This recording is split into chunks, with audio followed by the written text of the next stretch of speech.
Hello and welcome to Tech Fortified, where you become a tech magician. And in today's tutorial, we are going to be talking about how to limit access to our API endpoint. So, I guess you must have seen this implementation on people's website when you try to access a particular endpoint, most especially registration pages or login pages or authentication pages. You receive this awkward error that you have tried too many requests from this IP address, so you should try come back again later. So today we're going to be seeing that to the user's perspective, it is kind of awkward, but on the developer side, it saves resources because when users are hitting your API with too many requests, that is you are expending resources. So today we are going to see that. So let's see a demonstration on what we are going to build today. So supposing a user visit this site and he tries to make request using to log into our site using this login page, and he makes request for the first time, it goes through or it fails. We want subsequent request. Maybe if he makes up to 5 requests, we should tell him to come back again later to rest. Maybe he has forgotten his password, let him take a break. So let's see that. So supposing we make request number one, you can see invalid login credentials. So let me try the one that we go to this admin. And if I try it, you can see login is successful. I've made 2 requests. So now supposing I've forgotten my password and I'm trying to use other accounts to log in, or I've gotten someone's user's name and I'm trying to guess the password. I could continue making more and more requests. That is the third request, fourth request, fifth request, and sixth request. So you can see that by the time I've limited this form to 5 requests only, that after the fifth request, it should display this error. So when a user tries to make more requests to this particular endpoint of login, he will be denied access. That he should come back in 15 minutes time until after 15 minutes is expired before he can be able to come back. So you can see that this is a very nice security feature. So and then if a user gets someone's username and he wants to come back and continue trying, maybe he could have tried up to 100 times, but with this feature now, it's going to limit the user to come back after 15 minutes. You can extend the time as you want, but keeping it at 15 minutes is very nice. And when a user tries it for the first 15 minutes, you might get tired and decide to leave it. So you can see it's a very nice and security feature. So in this video, we are going to see exactly how we can be able to implement this. Alright, so over here in our VS Code, we have created a project directory, and inside the project directory, we have created 2 directories known as server and client. So, and we have the client takes React project, and our server is our Node.js and server. So under our client, if you open this package.json, we have installed, apart from React normal libraries, we have installed Axios and NDB React UI Kit. Axios is a library we'll be using for making requests to our API, and NDB React UI Kit is a UI library that will be importing a UI component from. So if you have not installed this, just go ahead, open your CMD and install this. So all you have to do is once you open your CMD, you can, after creating a React boilerplate project, all you need to do is to run npm install axios ndb react ui kit. So install these 2 packages after creating your react.js application. So but I've already done this, so there is no need. So now if I open my source directory, I have in the asset directory where I've dropped just one background image, and I have my component directory where I've created a login component. I have my config where I've configured my Axios to communicate with my server. I have the libs where I've created function to communicate. So we'll be looking one after the other. So first of all, let's take a look at this config. In this config, index.js, we import an Axios from Axios, and then we create a variable that will check to see if our server is running locally or remotely. So this variable over here will return a boolean value true or false if it is on localhost. So and then we create an API URL that can go ahead to detect. Using this local host, we check if our application is on localhost, it should pick this where our server is hosting, the URL that our server is hosted, and if it is in production or remotely, it should pick where our server will be hosted or our Node.js API. And then we have to create instance of Axios. Remember, we import this Axios starting with small a from Axios library, and then we say Axios.create. So in order to use and to make use of this and Axios instance, we have to pass in certain configurations. First of all, you need to provide the base URL. So the base URL indicate which where your server API is hosted at. So, and the with credentials indicate whether your client application should send cookies and auth headers together with your request. So these are the two basic things. Then we export this as you so that we can go ahead and use it. The next is our leaves. We have only one function, login user, that is making request to our API. So it's an async function. So it's taking the body parameter and is await and call Axios.post, calling this endpoint. So this end is going to be appended to our config. Remember, we configured our Axios over here, this one. So we have specified this URL. So if you make request to forward slash login, is going to add the endpoint at the end, add if it is in production to add it at the end. So this is what basically this our endpoint is doing. You can remember we export this Axios from our config, the one that we have configured, not from the main library. So that is that. So we want if it is success that is has returned, we return an object with error false and message to be the message that is returned from our server. The next one, if an error has occurred, we want to return get the error message that is returned from us. So we have created a function over here that can easily return us the error message from our error in our try and catch.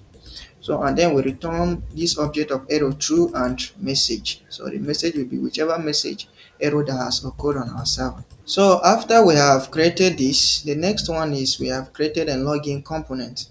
So this our login component is we import and use state since we are going to maintain state locally within this login component. We use state hook from React. We imported some component from NDB React UI kit. Remember I told you NDB React UI kit is a UI library, so you can be able to easily style your component using normal bootstrap and classes that you already know, and it has provided some component out of the box for us. And then the next thing is we import this login user from lib, the function that we just created over here for making request to our server.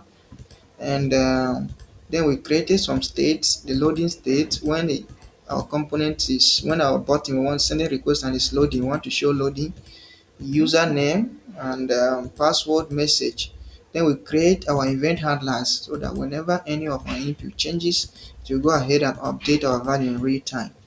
So and then we create a function handle submit that is going to check if our username and our password is not empty, and then if it's not empty to call this login user, and this login user over here is going to send receive payload of what username and password and send make a request to our server. So if it is successful, we show the message, either successful or error has occurred, we show the message. So then down in our JSS over here we have called an NDB card from NDB UI kit. We have called an NDB card body, card title, and drop and login here. Then we have created a form and then drop this and input NDB UI input, and over here we have called this input and pass the value. Remember it's a controlled component, so when you pass the value you must pass on change handler, and this one change handlers are the one that we have created up here. You can see them. So after that, we say if it is loading, if loading is true, remember when I'm making request to our server, we want to change the loading state to true. So if loading, then we want to show load processing. Else if request has returned, be it error or success, we want to set loading first. So that is what we are saying over here. If it is loading, go ahead and display the processing. But then if a message has returned from the server, show the message. And this one is our button.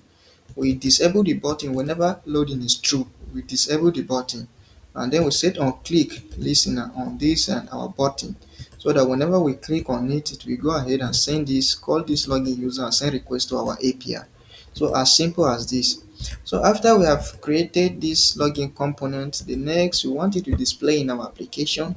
So the next step now we call it in our what in our app.js. So in our app.js, we import an app .css.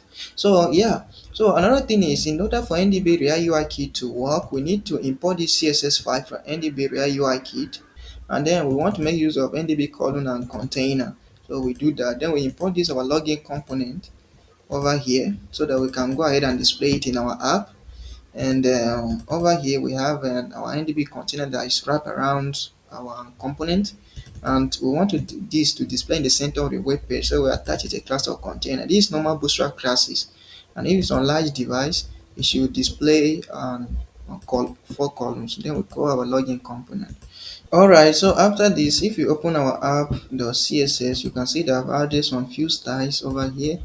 We have inserted that background image, and we have added some other properties, and we want to display the whole of that login form vertically and horizontally centered in our web page. So we have created these styles. So you can go ahead and add this. So after you have done all this, now let's go ahead and check it out in the browser and see.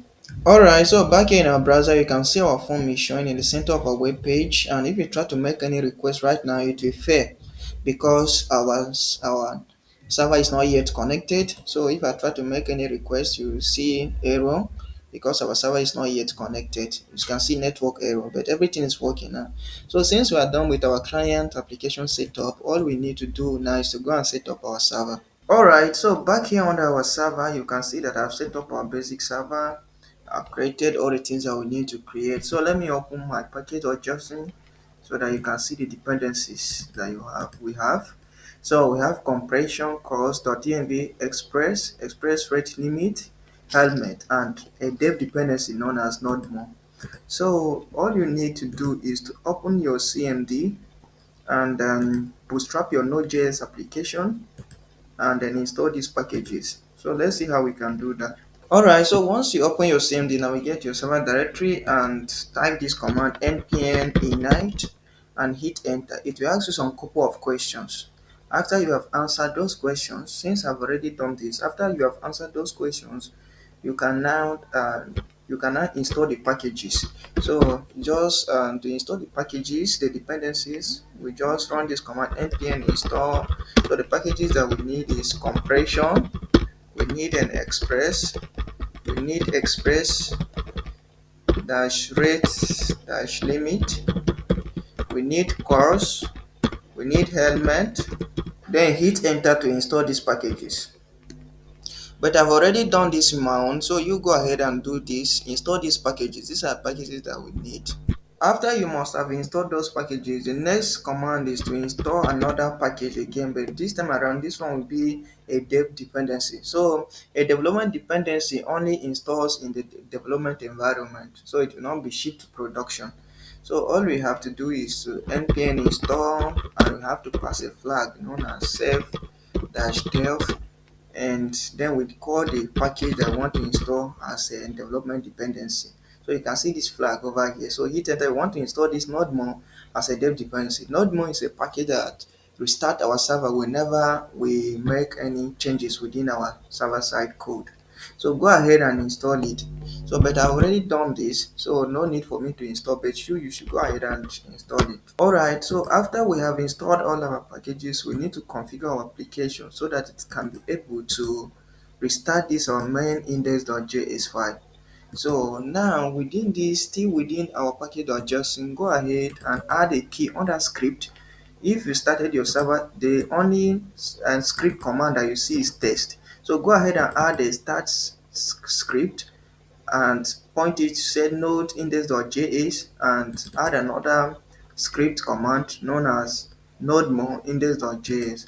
So this one is the one that we start in production when we host our server, but since this one can also work in development, but it means that whenever we make any adjustment in our code, we need to go and rerun this particular command. So in order to do that, we want something that will automatically restarting our server whenever we make any adjustment. That is where nodemon comes in.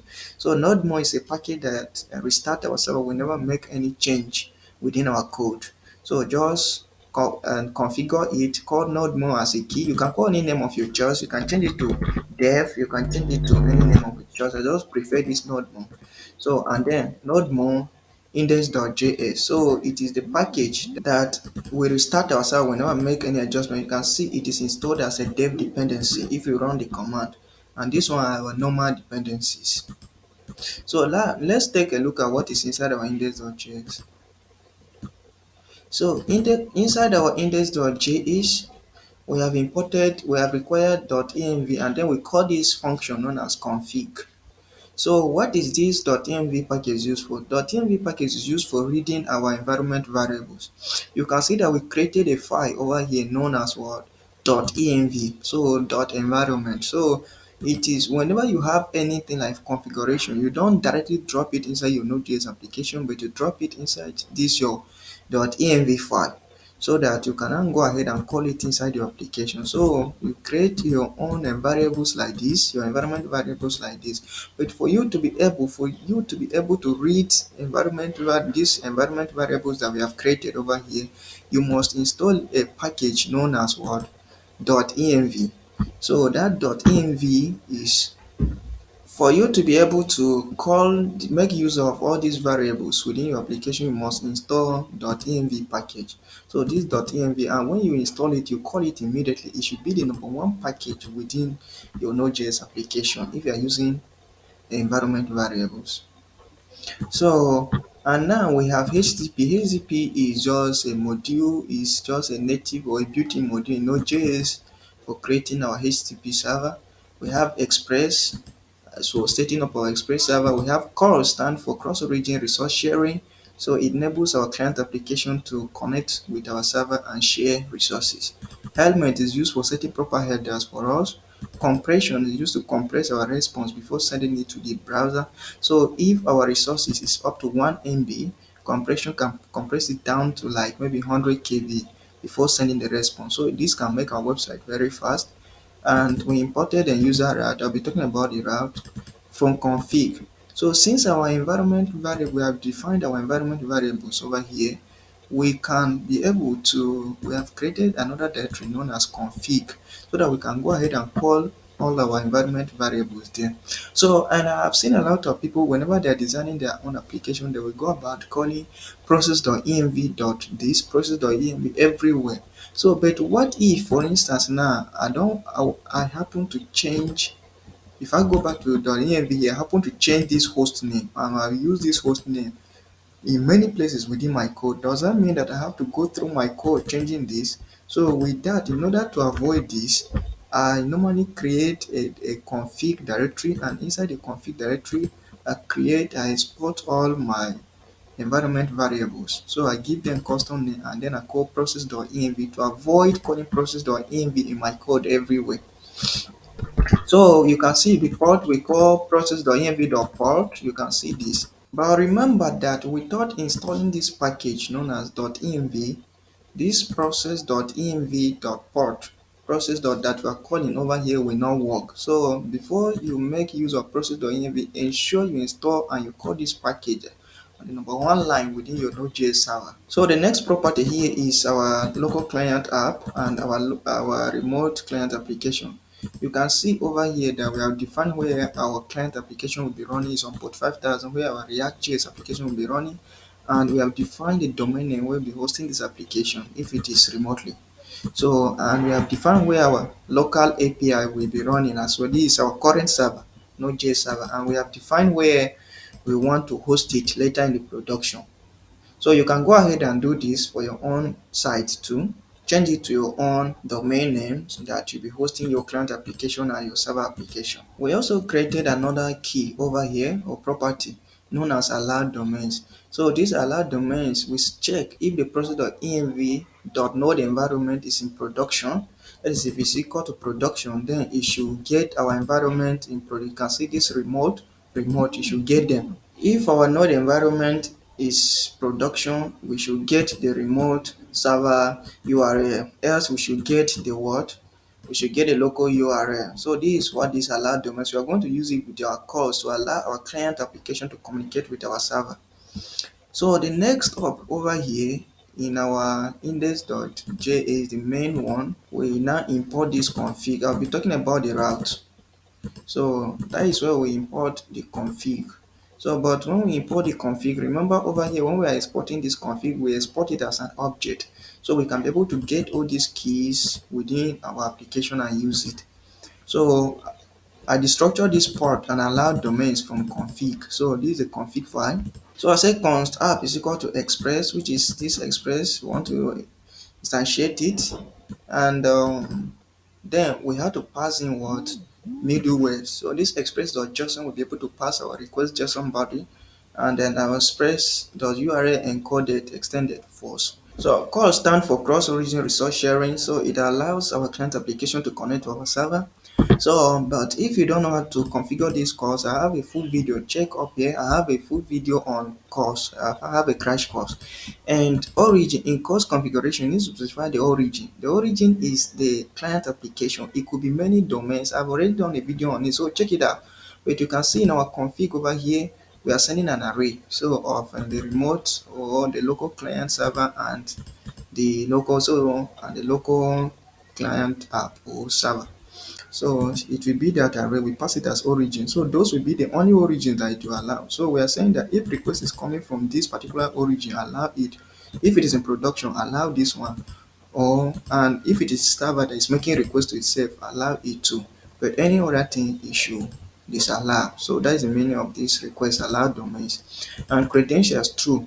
If you configure your Axios or your fetch that you align with credentials on the client side, ensure that on within this course you allow credentials true, or else sometimes you have an issue. So the element middleware is used to properly set up our header. Compression is used to compress our response before sending it down to the client. We want to make request to /API and our user route. Then we create a basic HTTP server and we pass in this our express app. Then we say server.listen, we pass in the port. Remember, in our environment variable, we define our port to be port 5000. Then we import it, we call it in our config here. So this port is available to be used within our application to start our server. In this case, this is on port 5000. So this is the basic configuration. So let's check what is inside our route. So you can see that we have many directories over here. We have the controllers, we have middleware, we have a route, we have services.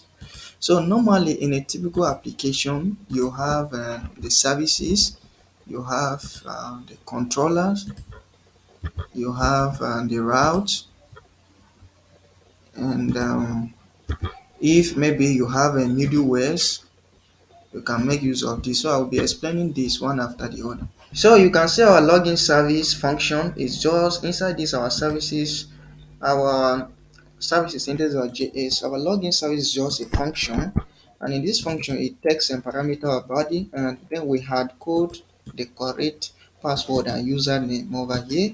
And within this our body we are expecting password and username. So with the structure and this body to get our password and username. Then we made an if condition that if username dot to lowercase, we convert everything to lowercase and compare it with this our correct user. And password is equal to this, then it should send login successful, else it should return an error. I had coded this just to show you. With this, it can be your database that you are getting this information from. But for the sake of this tutorial, since I want to keep it short, I've decided to hard code everything to test. All I want to show you in this tutorial is how you can be able to limit access to your API calls. So by the time I'm done teaching you this, you can be able to go ahead and implement it in your application. So and then we export this login service. So in a typical application, the services is the file, or they are the functions or the class that is responsible for communicating with our database. So it is not that when I want to communicate with my database, I go everywhere, I communicate with my database, I go. No, you define within this services directory, it should be the one, any function that you are dropping over here, that or any place, any function that you wanted to make request to the database should be under services. So after the services, which other one? The controller. So the controller is basically takes the request and response. Normally in a typical application, sometimes when you call an endpoint, you just call what? A request response. But I've decided to separate it into another file and create a function that will be special. So if I have a handler that will be handling my registration of user, I will create another function over here called const and create account handler like that. So you separate all these things into different logic so that you can be able to have a defined function. So you have a defined function that person. So this one, if it is for login, should be for login. If it is for registration, it should be for registration. So this our login handler goes and calls the services over here. So whichever services is returning, our controller over here, login handler will get it. So you can see if I hover over it, tells me that it's returning status code and message. So, but this is a handler that is responsible for sending back response to our client. So over here we return what response dot status. Remember we need to specify status code. If you just call res dot send, it will send status code 200 because that is the default. But what if within our services over here there is an error? You can see whenever it is 401, it is an error. So what if it is an error? Then that is the reason why I decided to return status code from this place, so that whichever status code that is being sent to our controller will send it to the user and the user will handle it. So status code can be 401 here or 200 in our case. Your own, you can have different status code. It can be 500 like that. So and then I send back the message. You can see over here we define that if it is status code 200 should be login successful, but if it's status code 401 it should be what invalid login. So we are sending just the message string. So then we export this login handler. The next one is with where we define our controller. Now within our controller over here, you can see that Express has made it so much simple that you can be able to call this express.router anywhere within your file, create your own router and then go back to your main and index.js or app.js file and pass it as a middleware. So this is exactly what we are doing. So instead of, you can see we have called this route here, but I'm coming to this. Instead of having one didactic file over here, our registration will handle here everything. You can see that when I separated the concerns into different files, now our server is much more cleaner. And whenever we want to extend anything, we can be able to extend. So that is what this router is doing. So within Express, once you import an Express or you require Express, you can be able to call this router object on it and then go ahead and create your endpoint. So we are saying that when a user make request to /API/login over here, it should handle. So now see it. The beauty of this our login handler, if we had not separated this login handler now, what we could have done over here is to say request, response. So and then handle our everything that we put inside this controller over here, we could have done it on that route. But doing it over here, to me, it seems somehow like it seems messy.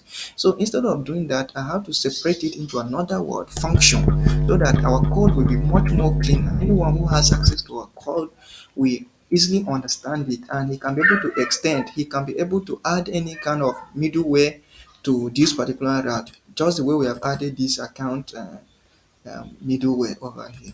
So and then we call this our login handler that we import from what? From our controller. Alright. So now this our account handler, we are importing it from middleware. So if you check our middleware, remember, the main aim of this project is to show you how you can be able to limit access to your API endpoint or to your server resources. So what we are trying to implement here is that whenever a user makes up to 5 requests through that or login form, we should tell the user that too many requests has been made from this his IP. You should try again after 15 minutes. I believe you must have seen this on website, but you don't know how to implement it.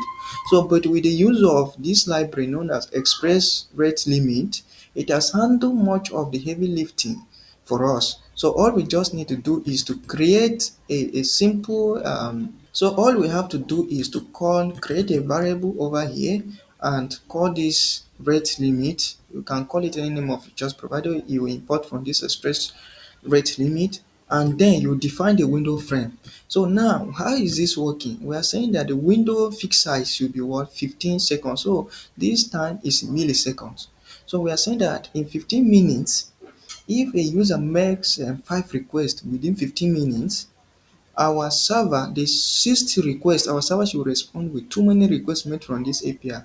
So this is very useful and it's one of the security measures. All right. So now, supposing a user goes to your website, maybe he wants to go and try something of a kind of brute force. He has someone's user's name and he wants to go and be trying different password to see if he can be able to actually log into someone's account. We want a situation of that nature. We want to limit after the person must have tried 5 times, even if it is own password he has forgotten. We want him to rest, like to take a rest. If he's trying to hack someone's account, we know. So we tell the person that wait, come back again after 15 minutes. So this is exactly what it's going to do. So this max is the maximum number of requests you want to allow from that particular IP address for the specified duration of time. So here we say in 15 minutes, the maximum number of requests that this user is allowed to make is 5. So, and then if he has made 5, exhausted the 5 requests, and he has made the 6th one, we will show him an error. So this one is the standard headers true. So this one is just going to show within our headers how many requests you have made, and this one is going to show how many requests are remaining. So after this, we now export this for login handler so that we can be able to use it on any route that we want. So, and that is why we have called it on this login route. So there are different ways you can be able to pass this express rate limit, but this is one of the ways by passing it directly on this, but we want this to happen only on this login route. If we want to create another this rate limit for registration page, we can go ahead, copy this code and create a separate function for that will handle that one, and then export it. And if we define our registration page, we can go ahead and call it on that route. So this is basically what we have done over here. So you can see we have explained everything over here. So after you have done all this, you can see that we have this route, but we have not coded this route anywhere. How can we then pass it to our express app so that we allow users to make requests to this login route? So that is where we now come to our index.js file here. This is the main root index.js file in our server directory. So if I close these other directories, you can see in this our main index directory, we need to pass this route that we have defined. We need to pass this route that we have exported over here. You can see how we exported it as a default. So now, after we import it over here, you can name it anything of your choice, but from route, which is this one in this case. So we now want to make use of this so that users can be able to, without this passing this route as a middleware in Express, our users cannot be able to communicate with our server. That is, our client application cannot be able to. So after we have imported it, we need to pass it as an Express middleware. Remember in Express, whenever we want to pass any middleware, you call app.use or Express the way you have created your Express over here. So you call, remember in Express, whenever you want to pass any middleware to your app, you need to call app.use. So this one is a virtual path that I have created and then I pass in the route. So what is the meaning of this? At the end of the day, the user is going to make requests to what? To /API/login.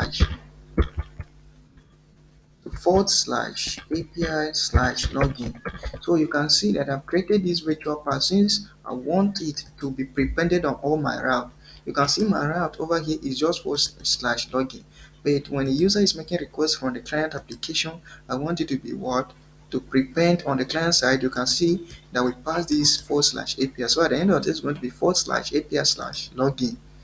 So if you define register, it will be like that. If you define post, it will be like that.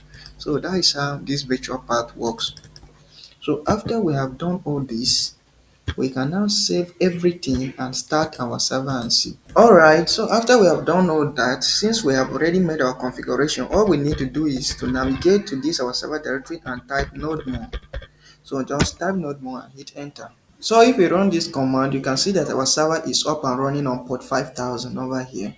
So since our server is up and running, our client application too is running, let's go ahead and test it out in the browser and see. Alright, so when we come back to our browser over here, you can see our login form is looking and pretty nice. So let's try to make a request to our server and see. So let's use admin. Remember on our server we say if username is admin and the password is 123456778, it should say login successful. So let's go ahead and try it out and see. So you can see login successful. We just want to show the message that truly the person has logged in. So this the first time. So since we have made request to this server and we have specified our express rate limit, it has counted that request as one since our 15 minutes has not yet exhausted. So if we continue making requests to the server for up to 4 more times, it will send us the message that sorry, too many requests from this IP address. Try again later. So in order to do that, let's use a wrong password and username and see. So supposing I use daemon over here and make first request, that is one request plus the previous one making two. This is my second request, third request, fourth request, fifth request, sixth request. So within this our sixth request now you can see that we have received an error message that too many requests made from this IP. Please try again later after 15 minutes. So this is how you can be able to protect your own server, limit access to API calls to certain endpoint. What we have just done here, I've explained to you how you can be able to use it in real application, real life application. With this tutorial now, you can be able to go ahead and implement it on your server. So it can be any resources that you want to prevent access from, or like too many requests being made to that. So you can go ahead and do that. You can see that if I continue making request or continue receive, it will never go and hit my services page. It will never go there. So you can see that whenever I make any subsequent request to our server, it stops here. So under our route, remember we passed this middleware, and I told you that middleware is a function that adds between the request time and the response time. So since this middleware is denying access, it's sending back error message, it can never hit our login handler again. So over here, whenever we have exhausted our 5 requests, our 5 maximum requests in 15 minutes window, it will never pass the signal to this our login handler. So it will always stop at this point. So you can see that we have protected our server from being hit with too many requests. This login handler could have go ahead to call our database. So hitting it with unnecessary requests is not nice. Alright, so you can see that over here we have passed this middleware on a specific route. But what if you want to pass this middleware of a login accounts limiter to be globally available within your application? That you say any request that is made to your server, you want this particular function to act. So from there we can remove it from here and remove it from here, and then we go over in our main index.js account limiter from this middleware over here, and then we can go ahead and call it. So maybe we want to pass it on any request that's made to our API forward slash API this. So we need to pass it over here. We can pass it something of this nature and it will still work. So if for instance we want it to be on all an API endpoint, we can still. So first of all, this we act before it pass the signal. This one, everything will still work the same way we defined it over there.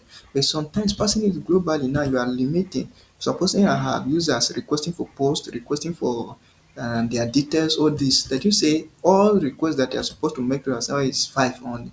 So it is always recommended create separate express rate limiter as small functions and pass them to specific route that you want to limit the access. I prefer this one because to pass it, if I want to define the one for registration page, I can go over here. Maybe as for the registration page, I will give the user maximum request of 10. Then you can be able to register 10 account. Or if he has any issue, make 10 requests before our server will finally tell it to come back again 15 minutes. So, alright, Tech Magician. So, I believe you have learned something new today. So, you should go ahead and add this extra security whenever you are designing your web application to limit access to many requests to your server, because you know that API calls are very expensive. So in order to avoid an unnecessary request to your server, in order to avoid things like brute force to your own server, you need to implement this in your Node.js application. And I believe when you implement this in your next, so thank you for sticking around with me in this tutorial. So all you just have to do for me is to go ahead, subscribe, like, comment, and turn on notifications. Share this video with your friends. It's all free of charge. Just hit the subscribe button. Thank you and have a nice day.